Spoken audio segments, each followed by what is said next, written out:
Hi there. My name is John Paul Wilson. I'm doing a Education 550 through Concordia course, and this is my Mindful Teacher assignment.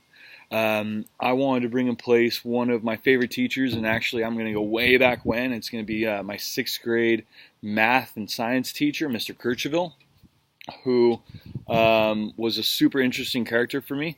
He really empathized with students, and he empathized with those who struggled with concepts.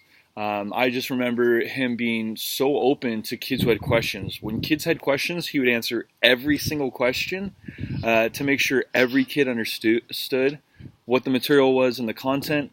And when you're in sixth grade, you're a 10, a 12-year-old boy, and you just don't understand concepts and you just start to get lost.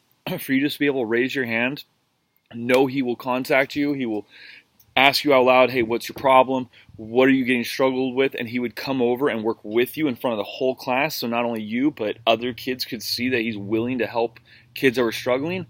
That was, to me, one of the most impressive things as a teacher, and really solidified that might be something I want to do as a young adult.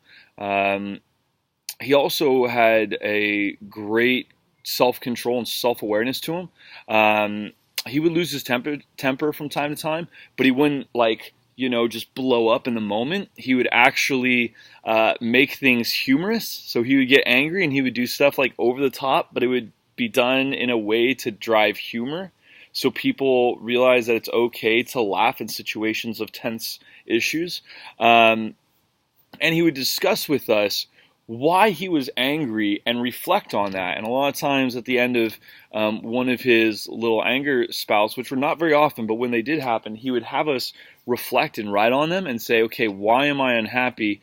What did you guys do that made me unhappy? And why, how can we try and remedy this so these type of things don't happen? Because it's taking time away from instruction, but it's allowing him to put our mind back into the education and kind of have a metacognitive moment in which we can think about and rationalize what we're learning and how we're learning it.